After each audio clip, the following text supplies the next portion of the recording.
गोविंद जय जय गोपाल जय जय।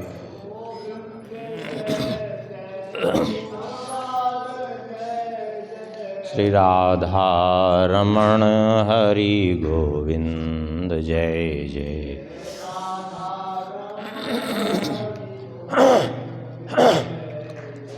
गोविंद जय जय गोपाल जय जय।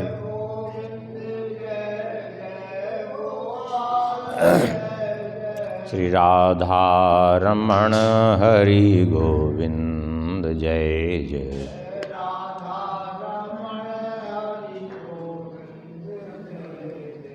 श्री राम जय जय रघुवीर जय जय।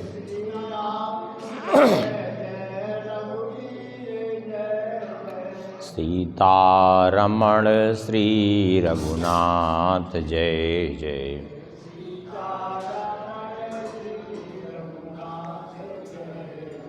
श्री राम जय जय रघुवीर जय जय।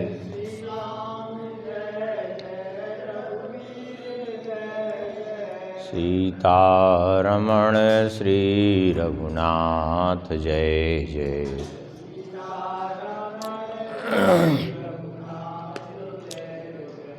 गोविंद जय जय गोपाल जय जय।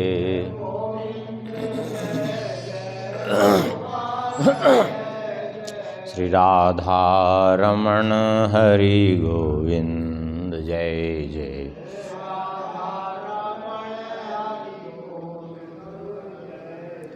श्री राधा रमण हरि गोविंद जय जय।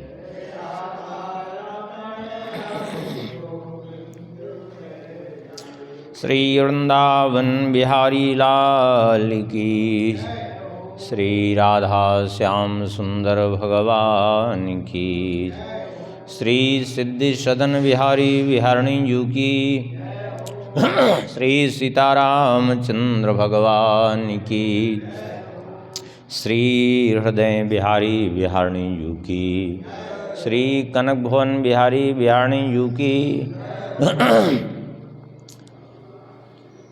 परम पावन ग्रंथ श्री गर्ग संहिता की, श्री गर्गाचार्य जी महाराज की, श्री हनुमान जी महाराज की, श्री नारद जी महाराज की, श्री सुखदेव भगवान की, श्री व्यास भगवान की, श्री सद्गुरुदेव भगवान की, सब संत भगवान की, सब भक्त भगवान की जय जय। श्री सीताराम जय जय। श्री राधे श्याम। नमः पार्वती पतये हर हर महादेव।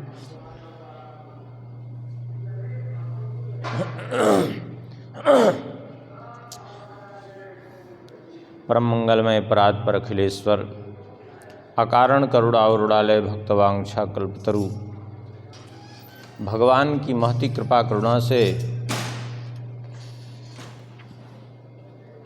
श्री गर्ग संहिता जी के माध्यम से भगवान के चरित्रों का कथन श्रवण कर रहे हैं। कल के प्रसंग में श्रवण कर रहे थे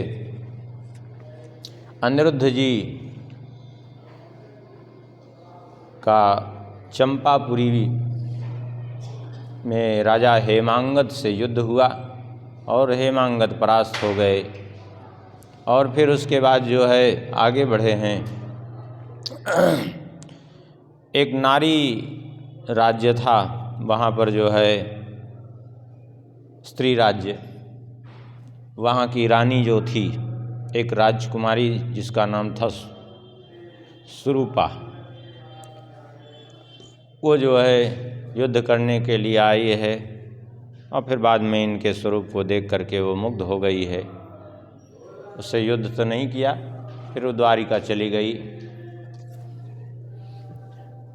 अपनी जो उसकी मंत्रिणी थी वो भी एक स्त्री ही थी, उसको राजपाट दे करके वो तो चली गई ही द्वारिका को।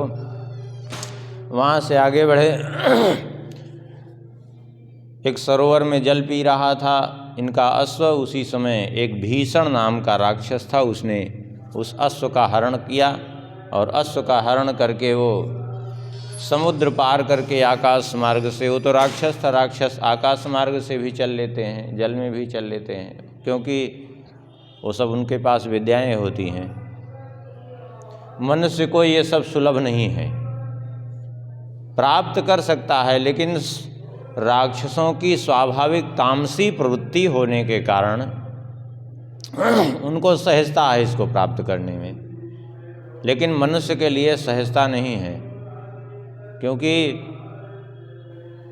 ये तामसी साधनाएं होती हैं और तामसी साधनाओं को तामसी व्यक्ति जितना जल्दी सिद्ध कर सकता है, वो भाई जो जिसका कार्य है वो सहज में उसको कर सकता है। जैसे देखिए, एक बढ़िया कोई विद्वान का बेटा हो तो उससे कह दीजिए जो है, तो सहज में सीख जाएगा पूजा पाठ कराना, सब कुछ करना। किसी कुम्हार का बेटा हो, बचपन से देखते देखते वो चाक चलाना सीख जाता है, घड़े बनाना सीख जाता है, कुल्हड़ पराई बनाना सीख जाता है बचपन से। लोहार का बेटा लोहे का काम करना सीख जाता है, बढ़ई का बेटा लकड़ी का काम करना। क्यों? क्योंकि उसके वो सहज में जो है प्रवृत्ति है, उसको वो जन्मजात मिली हुई है प्रवृत्ति। जैसा एक वैश्य व्यापार कर सकता है वैसा एक ब्राह्मण व्यापार नहीं कर सकता। जैसा पूजन का कराने का काम ब्राह्मण कर सकता है, दूसरा नहीं कर सकता। तो सबकी एक अपनी अपनी जो है प्रवृत्ति। ऐसे ही ये सब साधनाएं तामसी साधनाएं होती हैं, आकाश में उड़ लेना और क्षण भर में कहीं का कहीं पहुंच जाना। तो ये सब एक तामसी साधनाएं राक्षसों के लिए सहज में सुलभ हैं। तो वो तो राक्षस था, आकाश मार्ग से घोड़े को लेकर चला गया। ये सब बड़े दुखी हुए, आखिर में विचार करने लगे अब जाएं तो कैसे जाएं, समुद्र पार करके। अंत में अनिरुद्ध जी ने निश्चय किया कि एक उपाय है। भगवान विष्णु ने जो हमें विमान प्रदान किया था, तो भगवान की इच्छा से वो जब चाहें विमान प्रकट हो जाएगा, क्योंकि वो तो दिव्य विमान है। और उसमें उस विमान में 10 अक्षौहिणी सेना का भार वहन करने की क्षमता है, इतना बड़ा विमान है वो। तो क्यों ना बाकी सेना को यहीं छोड़कर 10 अक्षौहिणी सेना भी बहुत होती है। अरे महाभारत के युद्ध में 18 अक्षौहिणी सेना थी, उससे आधे से तो ज़्यादा ही थी। तो 10 अक्षौहिणी सेना तो उसमें चली सकती है, आकाश मार्ग से चलेंगे, आक्रमण करेंगे, ऐसा सबने निश्चय किया। और आगे फिर कहते हैं, अथ रुक्मवती पुत्रो महत्या सेनयावृतः उपलंकां विमानेन प्रयो धनदो यथा। जैसे पुष्पक विमान पर बैठ करके यात्रा करते हैं कुबेर अपने अनुचरों सहित, वैसे ही उस विमान का स्मरण किया, वो विमान प्रकट हुआ। उसी विमान पर अपनी सेना को लेकर के प्रद्युम्न पुत्र अनिरुद्ध जी उस उपलंका को प्रस्थान किए। लंका अलग है, उपलंका अलग। तो उपलंका के लिए उन्होंने प्रस्थान किया। बाकी सेना को अक्रूर जी के संरक्षण में और बड़े बड़े वीरों के संरक्षण में छोड़ दिया वहीं, कि आप लोग यहीं रहें, हम लोग कुछ ही लोग जाएंगे वहाँ। और वहाँ जा कर के अनिरुद्ध जी ने उस नगरी को अपने बाणों से यदुभिस्तत्र गत्वा सा सरैरासी विशोपमयी, भयंकर जो है तीखे विषधर बाणों से प्रहार करना चालू कर दिया, उस नगरी का विध्वंस करना चालू कर दिया। वहाँ के क्रीड़ा स्थल, द्वार, भवन, अट्टालिकाएं, छज्जे सब को नष्ट करना चालू कर दिया। अब तो यदुवंशियों की सेना कब जब इस प्रकार आक्रमण हुआ,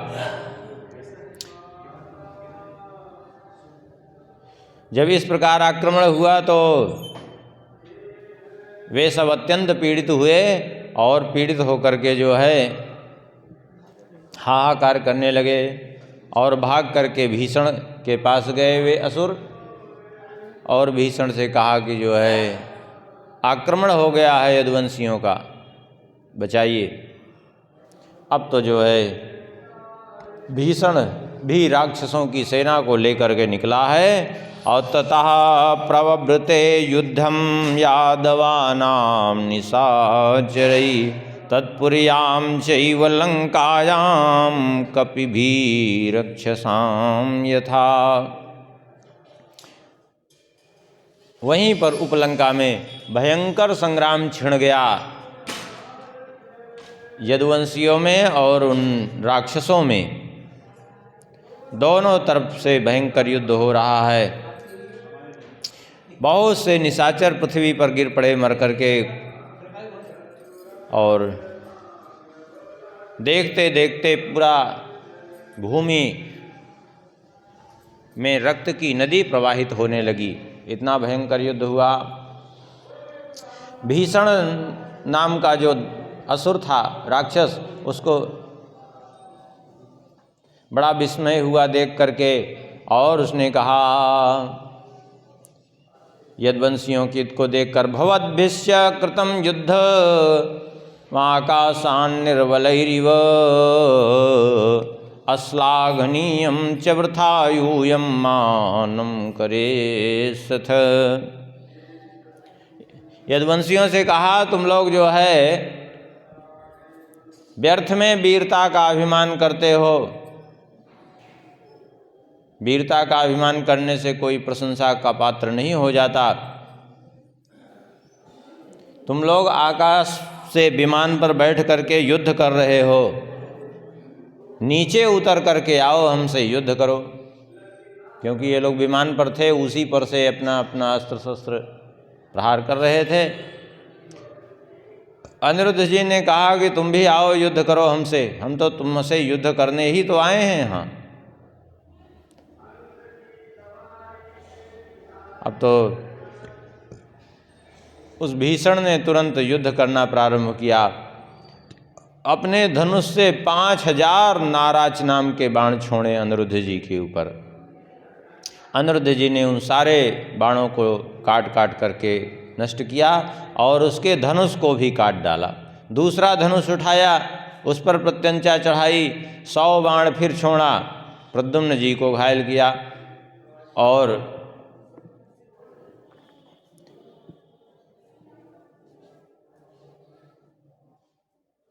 इसके बाद उसके रथ को नष्ट कर दिया इन्होंने। सारथी मारा गया, घोड़े उसके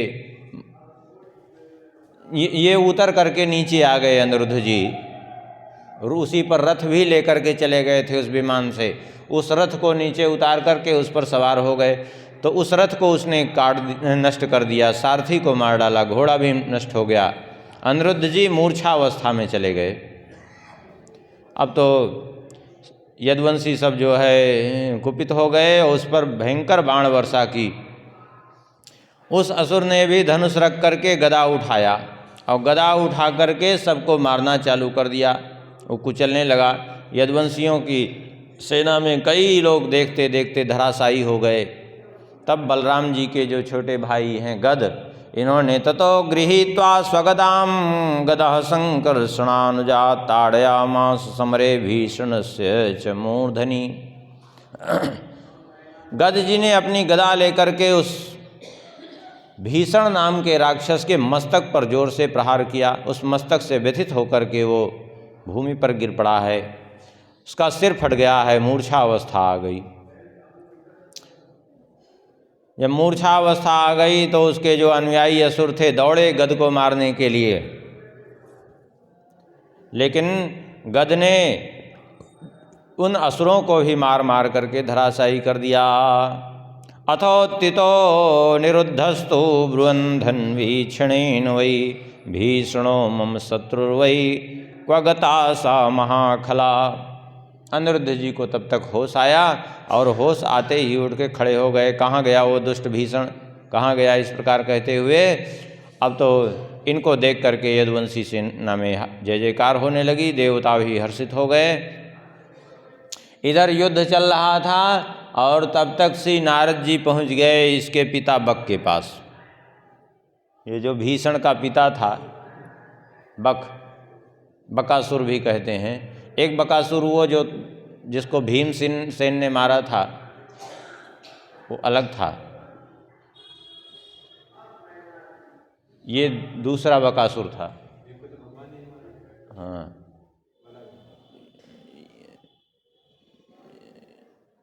भगवान ने, हाँ एक बकासुर को भगवान ने मारा नहीं, इसी को बाद में भगवान ने मारा था।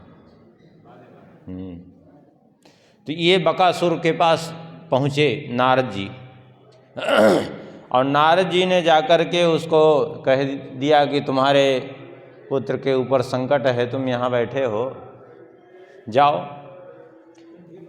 नारद जी को की सूचना पा करके ये वहाँ से चला। बड़ा विशालकाय था ये बक नाम का राक्षस, 10 ताड़ के बराबर इसकी ऊंचाई, ऐसा लगता मानो चलता फिरता कज्जलगिरी हो। बड़ा भयंकर इसका शरीर, बड़े भयंकर नेत्र, त्रिशूल और गदा हाथ में लिए चला। और आया तो कैसे आया, बोले हस्तिनं वामहस्तेन गृहीत्वा च मुखेन वै प्रभक्षन् रुधिराक्रांत पिशाच सदृशो महान। हाथ में गदा और त्रिशूल लिए दाहिने हाथ में, और बाएं हाथ में एक हाथी को पकड़े, ऐसे हाथी को ऐसे ही कच्चा चबाता हुआ चला आ रहा था। इतना भीषण था ये। अब सोचिए, जब हाथी को ऐसे हाथ में एक जैसे कोई छोटा सा फल ले ले और उसको चबाता हुआ ऐसे ही चला आ रहा था, तो इतना कितना विशालकाय शरीर था, 10 ताड़ के बराबर शरीर था इसका। हाँ, उसी हिसाब से उसकी गदा और त्रिशूल। अब तो इस प्रकार से वो जब आया, ये देख करके जो है यदुवंशी सशंकित हो गए, सारी सेना आतंकित होने लगी। अब इससे कैसे निपटेंगे, तो बड़ा विशालकाय दिख रहा है। भगवान का स्मरण करने लगे। यदुवंशियों ने कहा, ये तो हमारे निकट पहुँचाया, ये तो काल के समान प्रतीत हो रहा है। इस प्रकार से सब कहने लगे, कोलाहल मच गया। तो निशाचरों में हर्ष व्याप्त हो गया, खूब सब प्रसन्न हो गए और प्रसन्न होकर के उसकी जय जयकार करने लगे।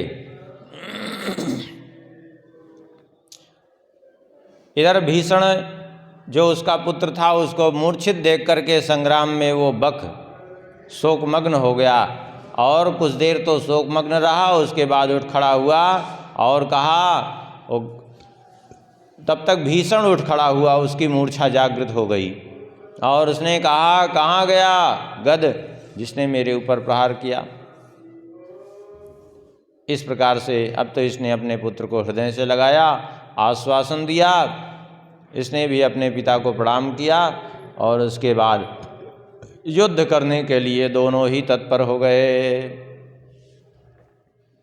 इसने पूछा बक ने पहले अपने पुत्र भीषण से कि तुम ये पहले तो बताओ, किमर्थम यादवैः सार्धम युद्धमासीत् तृणोपमयी त्वं च यत्र गतो मूर्छां राक्षसा निहता ओहो।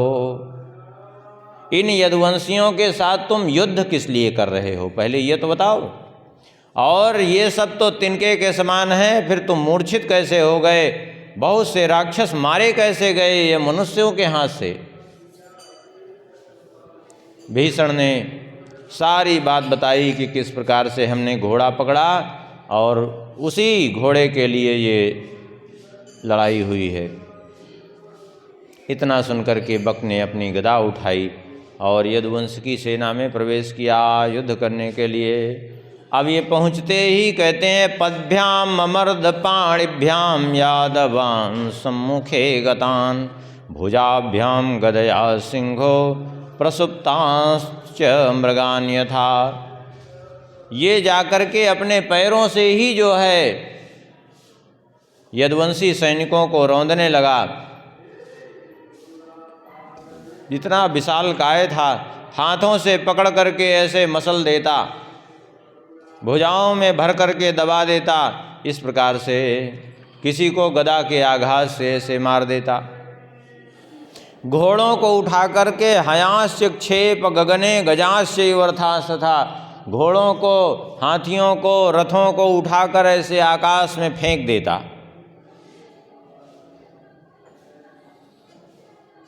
और कई को तो ये भक्षण कर गया सीधा, और गर्जना करने लगा। उस समय सब बड़े विस्मित हो गए। यदुवंशी सेना में हाहाकार मच गया। हाहेति वादिना सर्वे बभू खिन्न मानसा, वाद्यमानां च स्वां सेनां राक्षसेन दुरात्मना, भृशं निरीक्ष्य तप्तो भूत् सांबो जाम्बोवती सुता। सेना को इस प्रकार से पीड़ित देख करके जाम्बवती जी के पुत्र सांब, वे क्रुद्ध होकर के धनुष बाण लेकर के इसको लक्ष्य करके अपने 5 बाण उन्होंने प्रयोग किए, और इतनी तीव्र गति से उन्होंने बाण मारे 5 कि इसके शरीर को विदीर्ण करते हुए पार करके शरीर को और जाके धरती में प्रवेश कर गए वे बाण।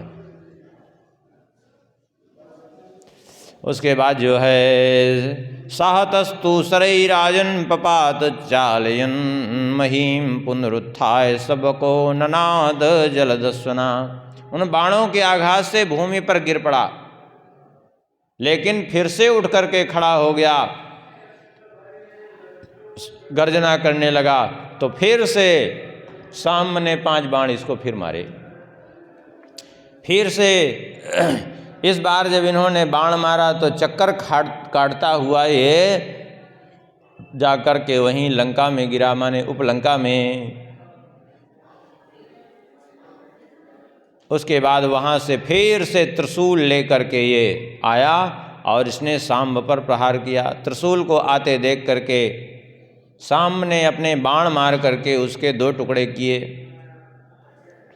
इसके बाद जो है रथम चैव पताकां च हत्वा सांब मुआच रथमन्यम समारुह्य युद्धम कुरु मया सह।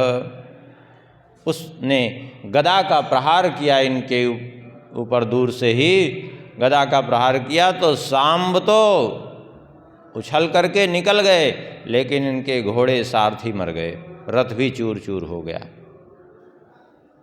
सांब दौड़ करके दूसरे रथ पर सवार हुए और इसने कहा अभी कि तुम रथहीन हो, रथ पर सवार हो जाओ, मैं अन्याय से तुम्हें नहीं मारूंगा।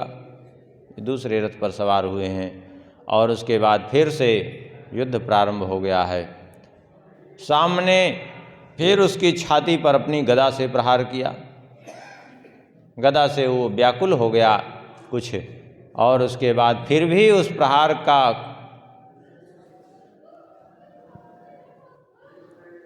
प्रहार से मतलब व्याकुल तो हुआ, लेकिन उसकी बिना चिंता किए हुए उसने गदा से बहुत से हाथी घोड़े रथ मनुष्यों को मार डाला।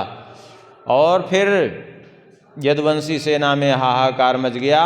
तब अनिरुद्ध जी आए हैं, एक अक्षौहिणी सेना भी इनके पीछे पीछे लगी थी। अनिरुद्ध जी ने कहा किम करिष्यसि हे मूढ़ त्यक्त्वा वीरस्य सन्मुखम भीतानां मारणे श्लाघा न भविष्यति ते सुर।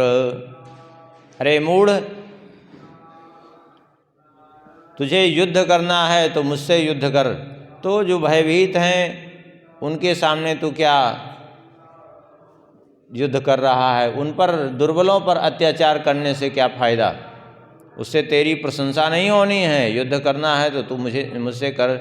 इस प्रकार सुन करके जो है उन सबको छोड़ करके अनिरुद्ध जी से युद्ध करने के लिए आगे बढ़ा।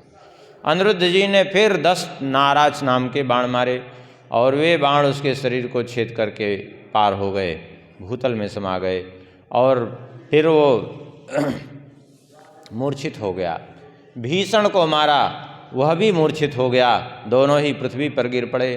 फिर यदुवंशी सेना में जय जयकार होने लगी, दुंदुभियाँ बजने लगी, ढोल नगाड़े पिटने लगे। अब तो जो है वे जो बाकी राक्षस थे वे दौड़ पड़े, इकट्ठे ही सब टूट पड़े। जब युद्ध टूट पड़े तो फिर से यदुवंशी सेना युद्ध के लिए तैयार हो गई और युद्ध करने लगी। भगवान श्री कृष्ण के जो 18 महारथी पुत्र थे सांब आदि, उन सब ने बाण प्रहार कर करके बहुत से राक्षसों को मृत्यु के मुख में डाल दिया। कुछ जीवित रहने की जिनकी प्रबल इच्छा थी वे आखिर मैदान छोड़ करके भाग लिए। अथोत्थितो मुहूर्तेन बको राजन भयंकरा त्वरम जगाम शत्रोश्चानिरुद्धस्य तु सन्मुखे।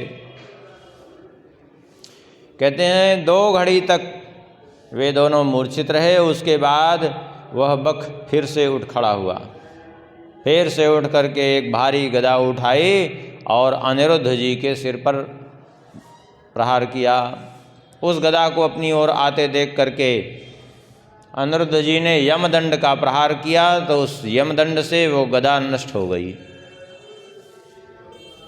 क्रोध में भर करके उसने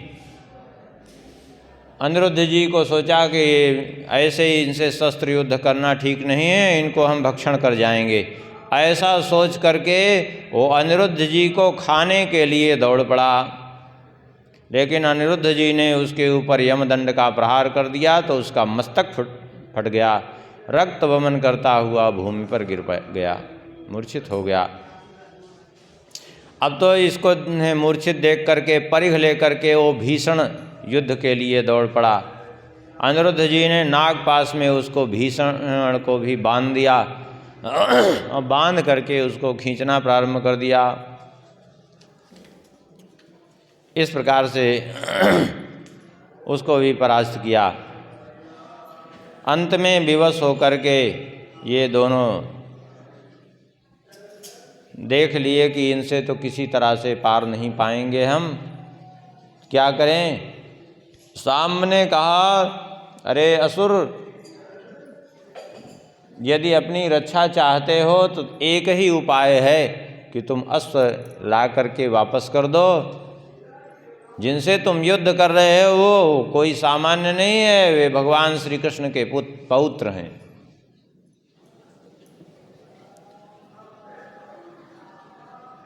तुम्हारा सौभाग्य है कि इनका का दर्शन हो गया तुम्हें।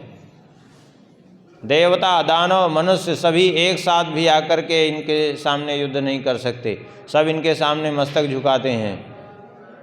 इस प्रकार से जब कहा, उसने भी समझ लिया कि अब किसी तरह से हमारा कल्याण तो होने ना नहीं है। ला करके अश्व वापस कर दिया और अनिरुद्ध जी से प्रार्थना की कि हमारे पुत्र भीषण को आप जीवन दान दे दीजिए, क्योंकि भीषण को इन्होंने नागपाश में बांध करके रखा था। तो बार बार अनुरोध किया कि हमारे पुत्र को छोड़ दीजिए। उसके बाद जो है इन्होंने छोड़ दिया। भीषण ने कहा कि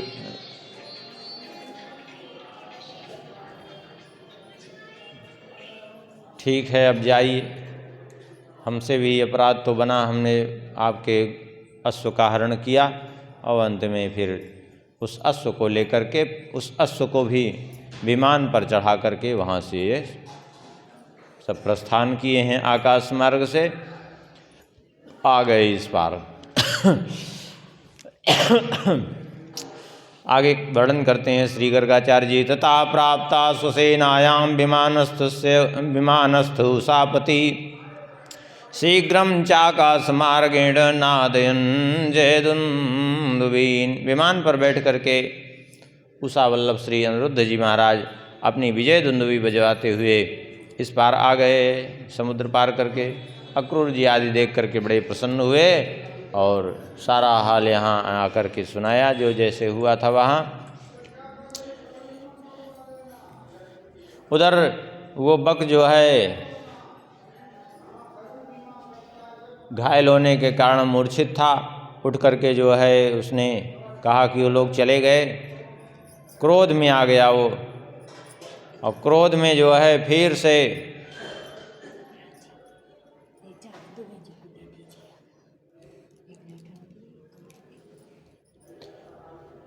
क्रोध में आकर के फिर से जो है उसने कहा कि मैं जाऊंगा युद्ध करने के लिए, यदुवंशियों से विहीन कर दूंगा इस पृथ्वी को, द्वारका जा कर के मैं समस्त यदुवंशियों का विनाश करूंगा। तब भीषण ने उसके पुत्र ने समझाया, अब आप क्रोध को रोक दीजिए, क्योंकि ये समय ही हमारे अनुकूल नहीं है। जब हमारे अनुकूल समय होगा तो हम यदुवंशियों को जीत लेंगे, अभी हमारे समय अनुकूल नहीं है, क्योंकि समय का भी अपना बड़ा प्रभाव होता है। इस प्रकार से उसने समझाया, और समझाने पर वो बकासुर चुपचाप वहाँ से चला गया, फिर वहीं वन में विचरने लगा।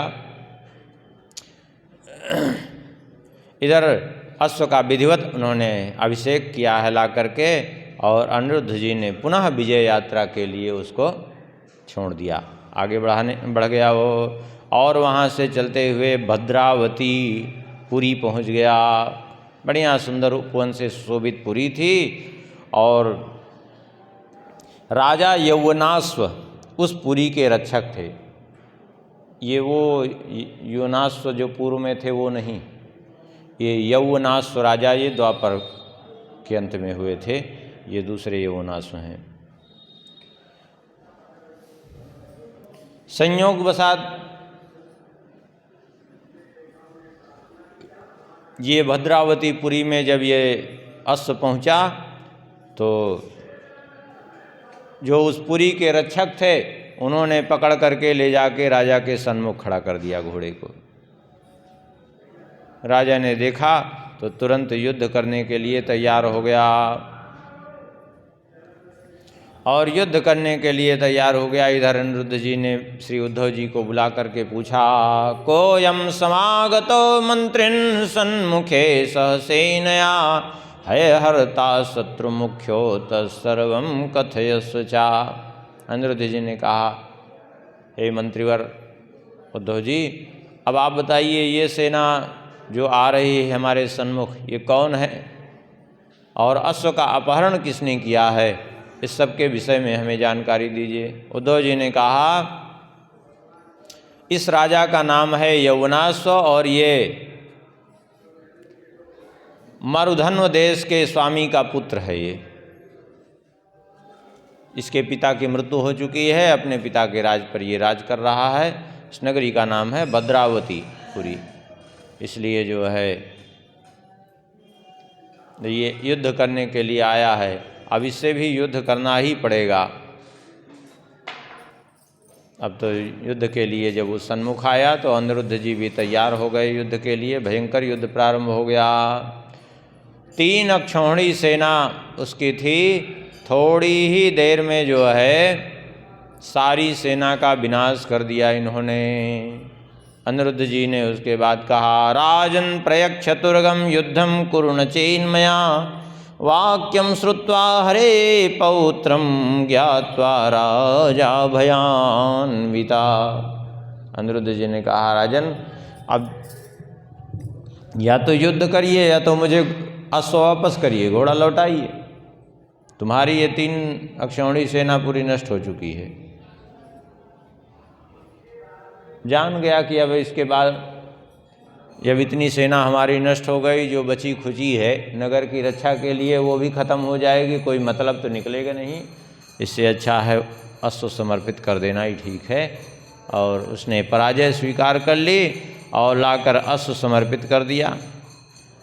हाथ जोड़ करके कहा कि द्वारकायाम यदा यज्ञो भविष्यति नृपेश्वरा तदाहम चागमिष्यामि कृष्णस्याङ्घ्रि विलोकितुम।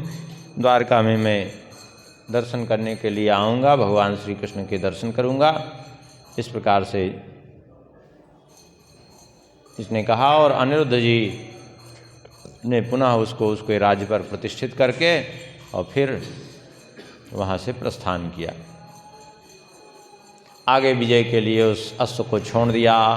कहते हैं आगे, यदो प्रवीरस्य तुरंगमो वै विलोकयन राजपुरम जगाम, निरीक्ष्य मार्गे सफराम नदीम चायवंतिकाया विपिने स्थितो भूत। आगे महाराज अनिरुद्ध जी जब घोड़े को छोड़े हैं, वो आगे पहुंच गया विचरण करते हुए घोड़ा। कहाँ? बोले राजपुरम जगाम, राजपुर। राजपुर पहुंचा और वहाँ से आगे बढ़ कर के वो कहाँ पहुंचा? बोले निरीक्ष मार्गम सफराम नदीम च यवंतिका विपने स्थितो भूत, यवंतिकाया विपने स्थितो भूत। सफरा नदी, सफरा नदी कहते हैं क्षिप्रा नदी को।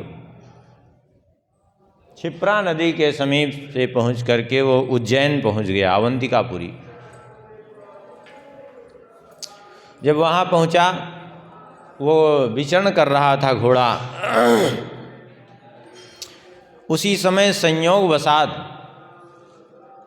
श्री संदीपनी जी महाराज, उसी क्षिप्रा नदी के तट पर ही वो घोड़ा विचरण कर रहा था, तो श्री संदीपनी जी महाराज आए हुए थे क्षिप्रा नदी में स्नान करने के लिए, क्योंकि उज्जैनी में ही तो रहते थे वो। क्षिप्रा नदी स्नान करने के लिए आए थे।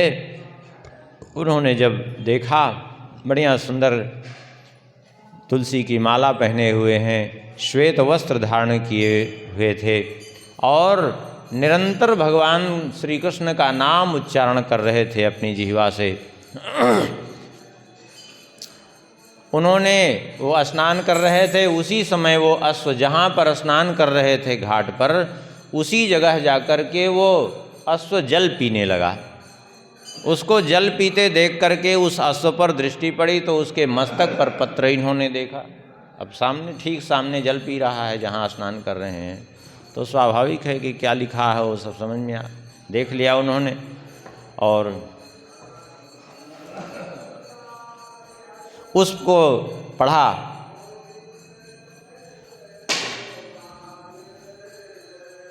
और जो है उसको पढ़ करके देखा, ये किस राजा का घोड़ा है, किसने छोड़ दिया है।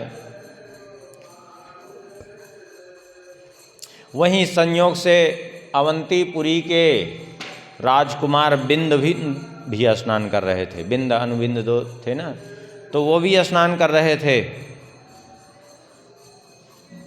उनको देख करके श्री संदीपनी महर्षि ने कहा कि राजकुमार तुम जाकर के थोड़ा समीप मस्तक पर देखो क्या लिखा है, किसका अश्व है ये। अब भले ही राजकुमार थे, राजकुमार क्या उस समय राजा ही बन गए थे दोनों भाई बिंदन बिंद, लेकिन एक ऋषि की आज्ञा तो उनको पालन करनी ही थी।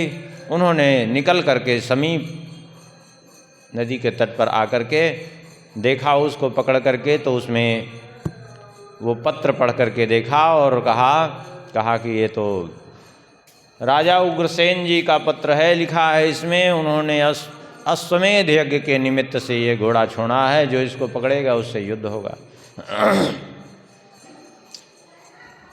अच्छा, तुरंत जो है, और प्रद्युम्न इसकी रक्षा कर रहे हैं। ये घूमता घामता यहाँ तक आया है, तब यहाँ तक ये आया है तो अनिरुद्ध जी भी आएंगे।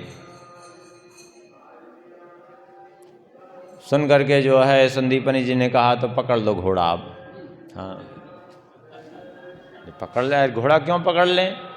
बोले इसको पकड़ने से तुम्हारा भी लाभ होगा, हमारा भी लाभ होगा। युद्ध करने के लिए नहीं पकड़ना है, लेकिन इसको पकड़ लोगे तो स्वाभाविक है कि अनिरुद्ध जी आएंगे, उनका दर्शन हो जाएगा। श्री कृष्ण के पुत्र आएंगे, उनका दर्शन हो जाएगा।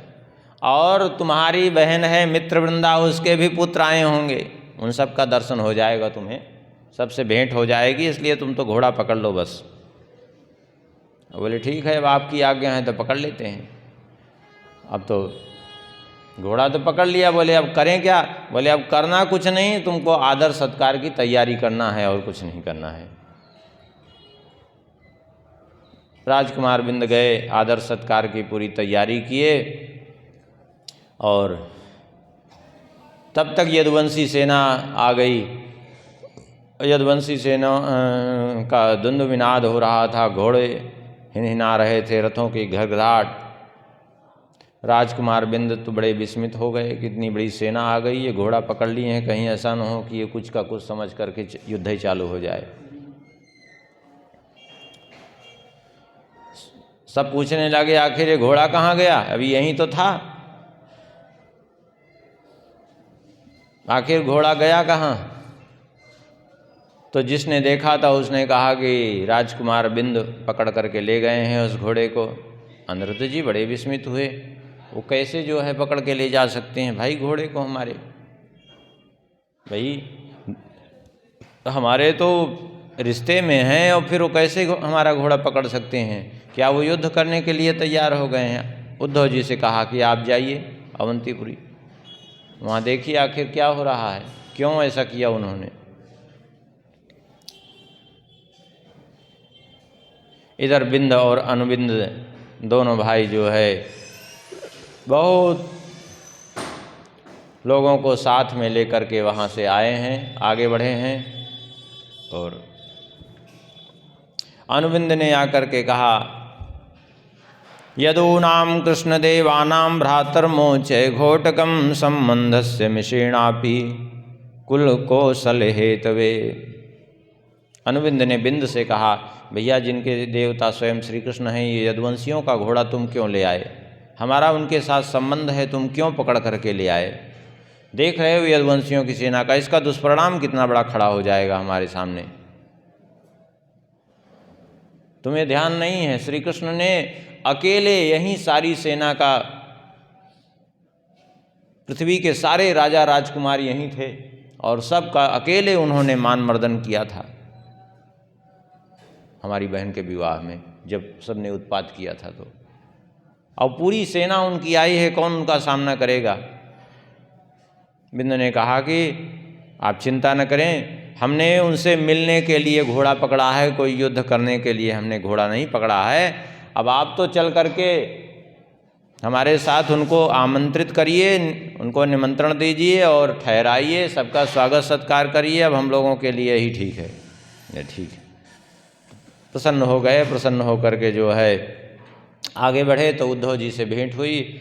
उद्धव जी ने कहा, भाई तुम लोगों ने घोड़ा क्यों पकड़ लिया। बोले घोड़ा इसलिए हमने पकड़ लिया, हमने कोई द्वेषवश नहीं अथवा युद्ध के लिए नहीं, हम तो स्वागत सत्कार करना चाहते हैं। आखिर जो है हमारी बहन के पुत्र हैं कि नहीं,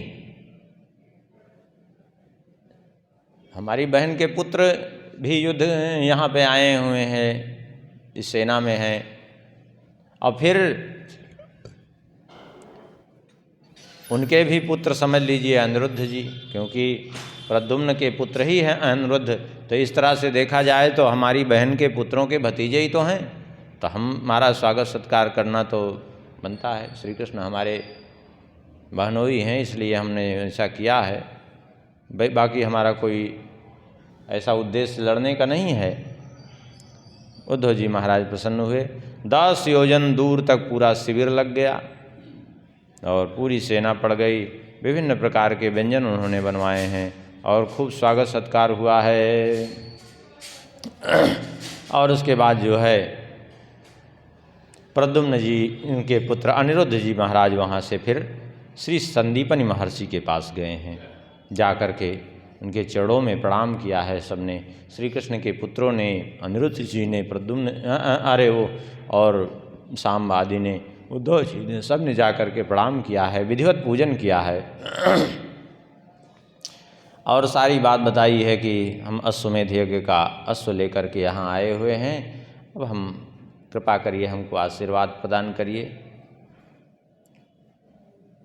इस प्रकार से उनसे आशीर्वाद लिया है। और अनिरुद्ध जी ने संदीपनि महर्षि से कुछ प्रश्न भी किए हैं। भगवन् ब्रूहि मे सारम एनानंदे रसा रमाम्यहम विहाय चास्य जगता सुखान स्वप्नोपमान मुने। अनिरुद्ध जी ने कहा है, भगवान मुझे सार तत्व का उपदेश दीजिए, जिससे मैं इस जगत में रह करके भी जगत के सुखों को त्याग करके उस नित्यानंद स्वरूप में अपने रमण कर सकूं। संदीपनि जी महर्षि ने कहा कि आदि देवस्त्वमेवासि श्रीहरेर्नाभिपंकजात् तस्मात् तवाग्रे लोकेश कथयिष्यामि किं त्वहम्। श्री संदीपनि जी ने कहा, हम आपको क्या उपदेश दें, आप तो स्वयं भगवान के नाभि कमल से उत्पन्न हुए हैं और स्वयं भगवान ही हैं। आप आदिदेव हैं। एक तरह से देखा जाए तो उनके चतुर्व्यूह में एक स्वरूप हैं और दूसरी तरह से देखा जाए तो आप स्वयं ब्रह्मा जी ही हैं। हम आपको क्या उपदेश दे सकते हैं? फिर भी जो आपने पूछा है, मेरा कर्तव्य है उसका उत्तर देना। तो आपने पूछा है सार तत्व बताइए, तो सार तत्व तो एक ही है मात्र, बाकी कुछ भी सार नहीं है इस संसार में। बोले क्या है वो सार तत्व? बोले कृष्ण चंद्रस्य पदयो सारमस्ति ही सेवनम। भगवान के चरणों की सेवा ही एकमात्र सार है इस संसार में, बाकी सब कुछ असार है, बाकी सार कुछ नहीं है। भगवान के चरणों की सेवा के अतिरिक्त यदि कुछ कहा जाए कि कुछ सार है, तो कहीं भी कुछ भी सार नहीं है इस संसार में। अययो पूजन मात्रेण ध्रुवो ध्रुपदम ययो प्रहलादश्चाम्बरीशश्च गयश्चैव यदुस्तथा। कहते हैं अब प्रमाण देख लीजिए, जिनके चरणों के पूजन के प्रभाव से ही ध्रुव जी ने ध्रुव पद प्राप्त किया, प्रहलाद जी, अम्बरीश जी, गए, यदु, इन सब ने अक्षय पद प्राप्त किया। इसलिए यदि सार तत्व चाहते हो तो एकमात्र तस्मात् त्वमपि राजेंद्र श्री कृष्णस्य च सेवनम। भगवान श्री कृष्ण के चरणों की सेवा करो, बस वही सबसे सर्वेषां सार रूपम यन मनसा कुरु यत्नता।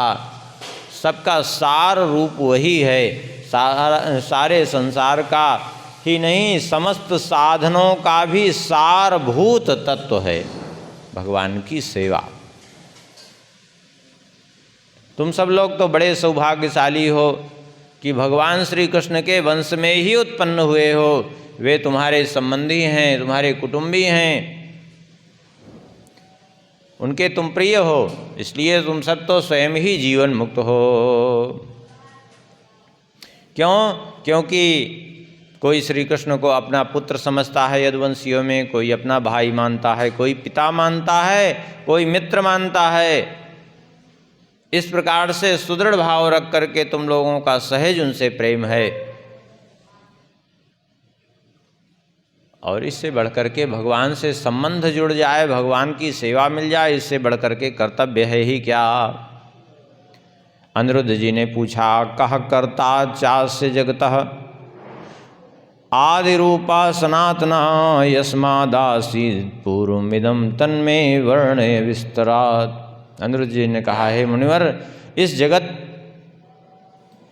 का आदिभूत सनातन कर्ता कौन है, जिससे पूर्व काल में इसका प्रागट्य हुआ था, कृपा करके बताइए।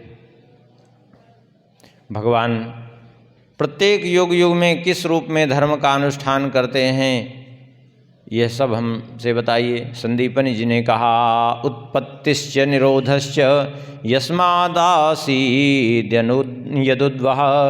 स ईश्वरः परब्रह्म भगवानेकैव च।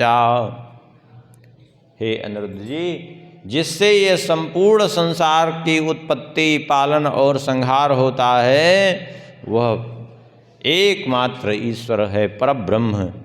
वह एकमात्र भगवान वही परब्रह्म है, उन्हीं से ये सारा जगत, और परब्रह्म को कोई और नहीं। बोले राजन कृष्णः परम ब्रह्म यतः सर्वमिदं जगत। वो परब्रह्म साक्षात भगवान श्री कृष्ण ही हैं।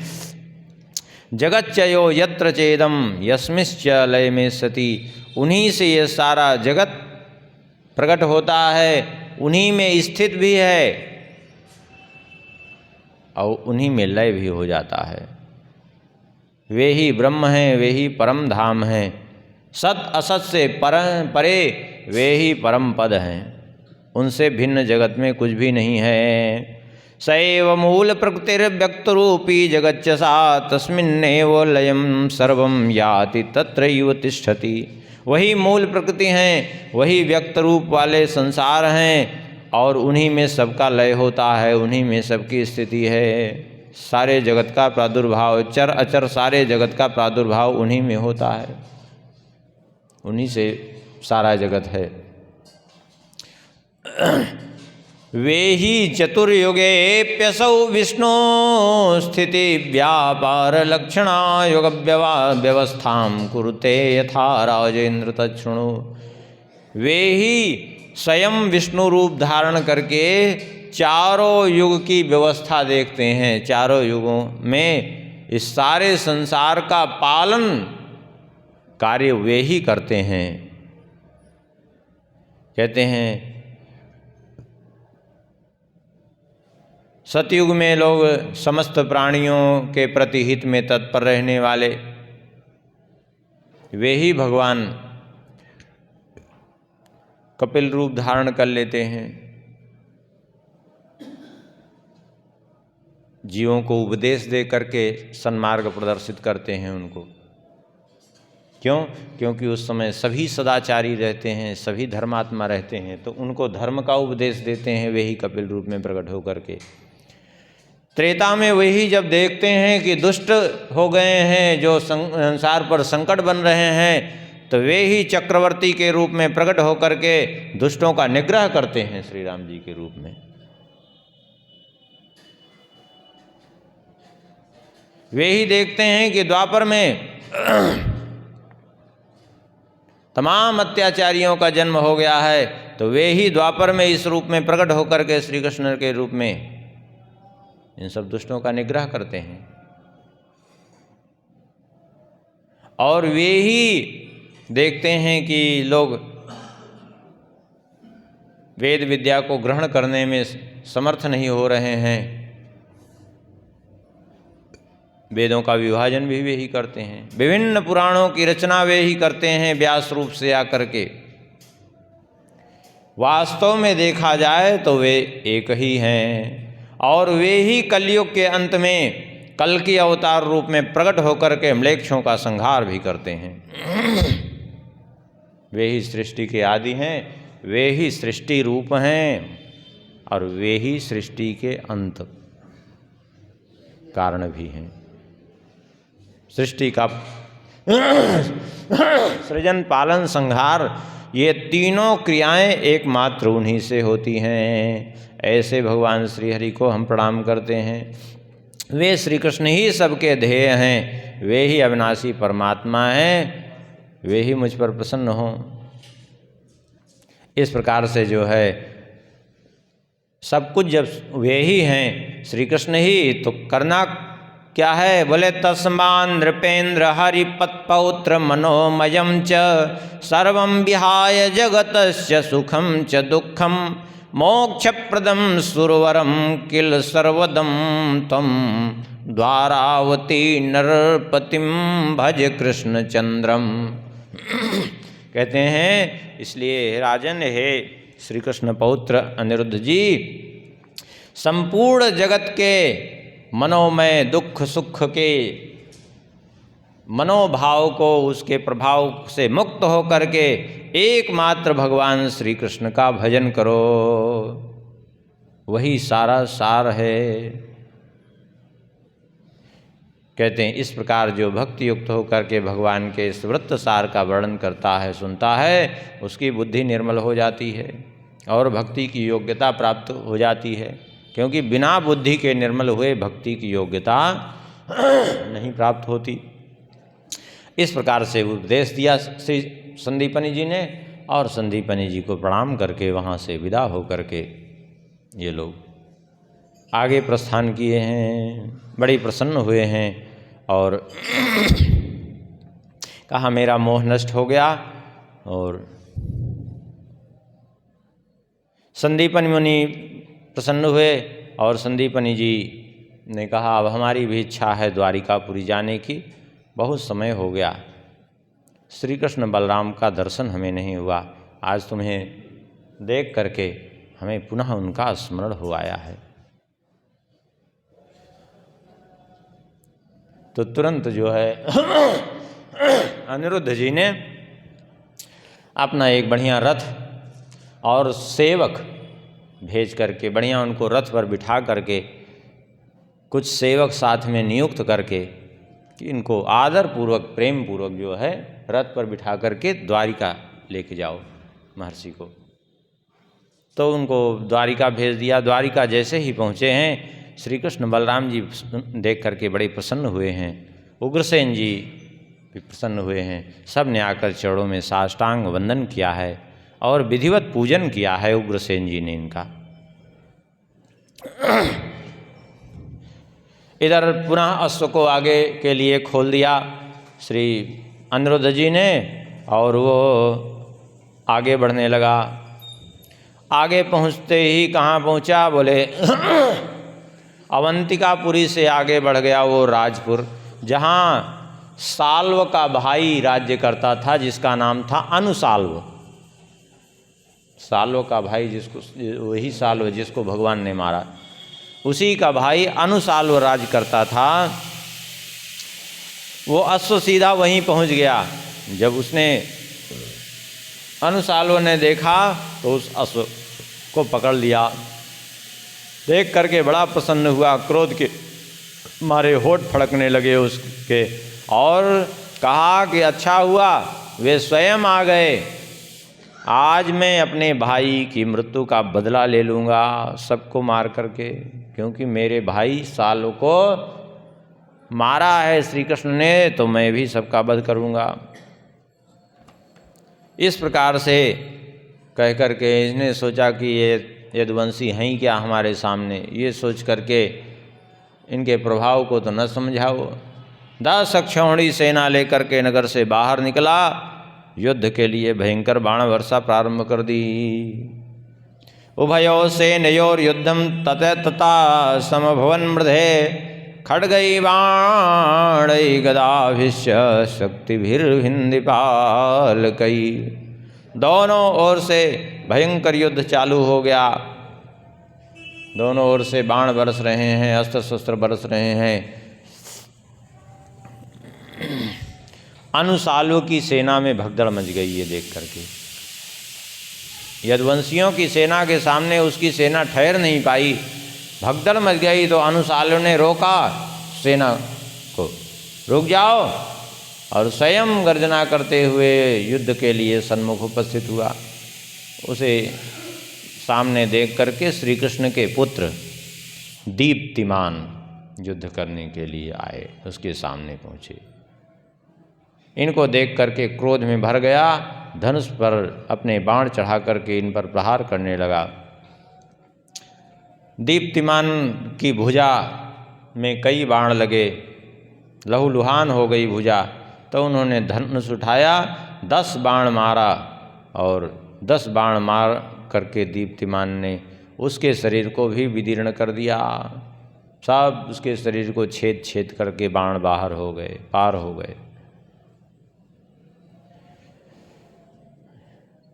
मूर्छित होकर के भूमि पर गिर पड़ा। अब सब सैनिक दौड़े, दीप्तिमान पर प्रहार करने लगे। उस समय भगवान के जो दूसरे पुत्र थे भानु, भानु आए हैं युद्ध करने के लिए, और भानु ने आकर के जो है उन सैनिकों को, जो अनुसाल्व के सैनिकों थे, उन सबको मारना चालू कर दिया। अब तो अनुसाल्व का एक मंत्री था जो प्रचंड नाम था जिसका, उसने एक शक्ति का प्रहार किया भानु के ऊपर। ये भानु कौन है? ये सत्यभामा जी के ही पुत्र हैं, सांब के अरे नहीं, सांब जामवती पुत्र, सत्यभामा जी के पुत्र थे भानु। उनके ऊपर उसने जो है सिर पर शक्ति का प्रहार किया, लेकिन वो शक्ति जाकर के इनकी छाती में धंस गई। गिर पड़े भानु नीचे रथ से। अब जब गिर पड़े तो सांब दौड़ पड़े क्रोध में आकर के, और सांब ने आकर के 100 बाण मार करके उस प्रचंड के ध्वजा, सारथी, घोड़े, रथ सब नष्ट कर डाले। अब जब रथ नष्ट हो गया तो वो जो है सांब को मारने के लिए कूद करके दौड़ा। तब तक सांब ने बाण मार करके उसका मस्तक धड़ से अलग कर दिया। इस प्रकार से वो मारा गया। अनुसाल्व 2 घड़ी बाद मूर्छा दूर हुई उसकी। उसने देखा कि सांब तो ने हमारे मंत्री को मार डाला, तो फिर से युद्ध करने के लिए वो तैयार हुआ। सांब के 4 घोड़ों को 4 बाण मार करके 2 बाणों से ध्वजा, 3 बाणों से सारथी, 5 बाण से धनुष, 30 बाणों से रथ नष्ट किए उसने। धनुष कट गया, रथ भी नष्ट हो गया, घोड़े भी मारे गए, सारथी भी मारा गया। तब सांब दूसरे रथ पर आरूढ़ हुए और दूसरे रथ पर आरूढ़ होकर के 100 बाण उस पर भी प्रहार किया इन्होंने। उससे सांब के प्रहार से उस अनुसाल्व का भी रथ नष्ट हो गया, घोड़े भी नष्ट हो गए, सारथी भी मर गया। अनुसाल्व फिर से मूर्छित होकर के भूमि पर गिर पड़ा। तो इसके सैनिक सब एक साथ अपने बाणों से प्रहार करने लगे सांब पर। सांब ने अकेले ही सबका प्रतिकार किया, लेकिन तब तक श्री कृष्ण के दूसरे एक पुत्र थे, मधु जिनका नाम था, वे सन्मुख आ गए और उन्होंने तलवार से मार मार करके उन सबको नष्ट करना चालू कर दिया। अनुसाल्व फिर मूर्छा से उठा तो इसने जो है सोचा कि इन सब को नष्ट करना चाहिए। तुरंत उसने आचमन किया और आचमन करके मैं दानों से जो इसने ब्रह्मास्त्र की शिक्षा प्राप्त की थी वो ब्रह्मास्त्र का ही जो है प्रयोग कर दिया। यद्यपि ब्रह्मास्त्र को वापस करना नहीं जानता था ये, लेकिन फिर भी इसने प्रयोग कर दिया प्राण संकट देख करके। जब ब्रह्मास्त्र का प्रयोग कर दिया तो अब तो लगा कि जो है मानो 12 सूर्य एक साथ उदय हो गए होंगे। जैसे ही वो ब्रह्मास्त्र प्रयोग किया, प्रचंड ताप उस ब्रह्मास्त्र का, ब्रह्मास्त्र आगे बढ़ने लगा, उसका तेज चारों ओर फैलने लगा। अब तो लगा सारा संसार ही नष्ट हो जाएगा। भगदड़ मच गई यदुवंशियों की सेना में। अनिरुद्ध जी के पास गए, अब क्या हो, अब आप ही कुछ करिए। तो तुरंत अनिरुद्ध जी ने सबको अभय दान दिया और दूसरा ब्रह्मास्त्र उसको रोकने के लिए इन्होंने चला दिया और ब्रह्मास्त्र के प्रभाव से ब्रह्मास्त्र को शांत किया। क्योंकि ब्रह्मास्त्र दूसरे अस्त्र से शांत नहीं होता, ब्रह्मास्त्र केवल ब्रह्मास्त्र से ही शांत हो सकता है। ब्रह्मास्त्र की काट केवल एकमात्र ब्रह्मास्त्र ही है। हाँ, दूसरा काट कोई हो सकता है तो जो है या तो फिर नारायणास्त्र या तो जो है पाशुपत, लेकिन पाशुपत अस्त्र सबको प्राप्त नहीं होता, नारायण अस्त्र भी सबको इतना जल्दी प्राप्त नहीं होता। तो ब्रह्मास्त्र से शांत कर दिया उसको। अब तो अनुसाल्व ने देखा हमारा ब्रह्मास्त्र तो शांत हो गया, तो उसने आग्नेयास्त्र का प्रयोग कर दिया। जब आग्नेयास्त्र का प्रयोग कर दिया तो आग लग गई, सेना के सैनिक जलने लगे, सब चारों ओर लपटें बढ़ने लगी। तो अनिरुद्ध जी ने तुरंत वारुणास्त्र का प्रयोग करके जल बरसा दिया, सारी आग बुझ गई और ऐसी जलवृष्टि हुई उस वरुणास्त्र के प्रभाव से जो है पूरा वर्षा का मौसम प्रकट हो गया। यहाँ तक कि वहीं मेढक प्रकट हो गए, टर्र टर्र करने लगे, मोर नाचने लगे, कोयल बोलने लगी, हंस सारस आदि ये सब बोलने लगे। अनुसाल्व ने देखा जब इस प्रकार इनके पर्जन्यास्त्र का प्रभाव, तो झट से उसने वायव्यास्त्र का प्रयोग कर दिया। तो वायव्यास्त्र से पर्जन्यास्त्र का प्रभाव नष्ट हो गया, क्योंकि वायव्यास्त्र से आंधी चलती है और पर्जन्यास्त्र को नष्ट किया। अब उस आंधी से इनकी सेना में कष्ट हो रहा था तो इन्होंने पर्वतास्त्र का प्रयोग करके उसको भी शांत कर दिया। इसके बाद देखा कि उसने कि हमारे तो सारे अस्त्र विफल हो रहे हैं, तो एक विशाल गदा लेकर के अनिरुद्ध जी से क्रुद्ध होकर के कहा, तत्सैन्ये नास्ति राजेन्द्र गदा युद्ध विशारद, यदि चास्ति तर्हि मह्यम तम तु शीघ्रम प्रदर्शय। उसने कहा तुम्हारी सेना में ऐसा कोई वीर नहीं है जो गदा युद्ध में कुशल हो, यदि है तो मेरे सामने लाओ उसको।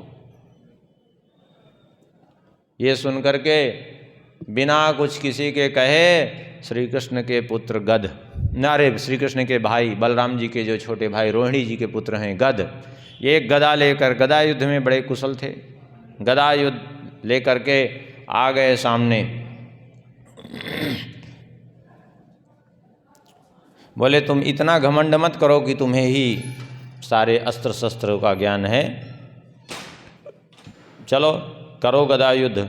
अब दोनों में भयंकर गदा युद्ध हुआ और उस गदा युद्ध में अनुसालों के मस्तक पर इनकी गदा से चोट लगी।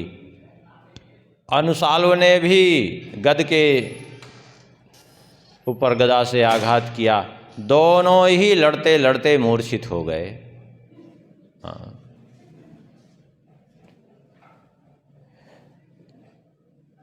इनको चोट लग गई थी, गद को मूर्छित हो गए थे। उसी समय अनुसालों ने ऐसे समय का फायदा उठाया, उठा करके इनको आकाश में फेंक दिया।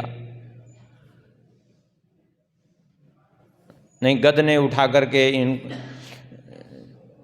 इनको आकाश में फेंक दिया तो अनुसालो पृथ्वी पर गिर पड़ा। उसके बाद जो है उसने भी गद को उसी भूमि पर रगड़ना चालू कर दिया। इसके बाद दोनों ही फिर से उठ के लड़ने लगे और उसके बाद गद ने उठा करके एक हाथी उसी से अनुसालों के ऊपर प्रहार कर दिया। अनुसालों ने अपनी और हाथी आते देखा तो उसने भी दूसरा हाथी उठाया, उस हाथी से प्रहार किया तो दोनों हाथी टकरा करके गिर गए। इस प्रकार से दोनों में भयंकर युद्ध हुआ और फिर दोनों ही मूर्छित हो गए। इन दोनों का युद्ध देख करके अनुसालों की भी प्रशंसा की यदुवंशियों ने, इसकी वीरता देख करके। शत्रु सैनिक उसके भी अन्य वीर जो है गद की भी प्रशंसा करने लगे कि दोनों अद्भुत धन्य हैं, अद्भुत वीर हैं दोनों। और उसके बाद इस तरह बातचीत कर रहे थे, गद तब तक फिर सचेत हो गए और सचेत होकर के कहे कहाँ गया वो अनुसालो। और फिर उन्होंने अनुसालो को पकड़ करके खींचा और खींच करके ले आए अनिरुद्ध जी के पास। अनिरुद्ध जी के सामने पटक दिया, मूर्छित हो गया। अनिरुद्ध जी ने स्वयं ही उस पर पानी छिड़क करके उसको होश में लाया, हवा हवा करके। उसके बाद वो मूर्छा से जागा और जाग करके श्री कृष्ण के पौत्र अनिरुद्ध को देख करके प्रणाम किया और कहा ओम नमो वासुदेवाय नमः संकर्षणाय च प्रद्युम्नाय नमस्तुभ्यम अनिरुद्धाय ते नमः। हे सच्चिदानंद स्वरूप वासुदेव को प्रणाम है, संकर्षण को प्रणाम है, प्रद्युम्न को प्रणाम है और अनिरुद्ध को प्रणाम है। आप अपना घोड़ा ले लीजिए और मैं भी अब आपके साथ में सेना की रक्षा के लिए साथ साथ रहूँगा, अब हमें भी अपने साथ ले लीजिए। इस प्रकार से कह करके 10,000 हाथी, 1,00,000 घोड़े, 50,000 रथ, 1,000 पालकियाँ भेंट की। और अनुसालों ने इसके अतिरिक्त और भी 1,000 ऊँट, 1,000 गवै, गवै माने ये जो वन वाली गाय होती हैं, नील गाय जिसको बोलते हैं, हाँ, उनको भी भेंट किया। और 2,000 सिंह भेंट किए पिंजड़े में बंद। सिंह भी पालते थे राजा लोग की, अपना कुछ ऐसे होते थे जिनको प्राण दंड देने के लिए डाल दिया सिंह के सामने। हाँ, ऐसे भी तो ये सिंह भी 2,000 सिंह, 1,000 शिकारी कुत्ते और 1,000 शिविर भेंट किए, वो जो साथ में सेना के तंबू कनात आदि लेकर के चलते हैं। और 1,00,000 जो है धनुष की प्रत्यंचा, धनुष की प्रत्यंचा कट जाने पर प्रत्यंचा बदलने के लिए, इस प्रकार से।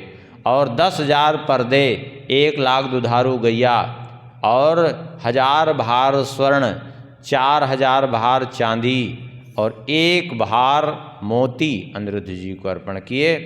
अनिरुद्ध जी ने प्रसन्न होकर के स्वीकार किया और एक मणिमय हार उसको भी भेंट किया। अनुसालों ने अपने राज्य पर अपने मंत्री को प्रतिष्ठित कर दिया, प्रतिष्ठित करके स्वयं यदुवंशियों के सेना के साथ हो लिया और इन्हीं के साथ आगे बढ़ने लगा और फिर से आगे इनका अश्व भ्रमण करने के लिए निकल पड़ा। अनुसाल हार गया, यवनाश्व हार गया, भीषण हार गया, बक हार गया। ये सब सुन करके बहुत से राजा जो उस धर के आसपास थे, किसी ने घोड़ा पकड़ा ही नहीं और ये आगे बढ़ते रहे। अब इनको आगे बढ़ने दीजिए, अभी इसके बाद कहाँ घोड़ा पकड़ा जाएगा, इसको आगे स्मरण करेंगे, क्योंकि इधर आर्थिक समय हो गया है। सिया बोल सिया बोल सिया सिया बोल, श्री राम राघव रसिकेश बोल।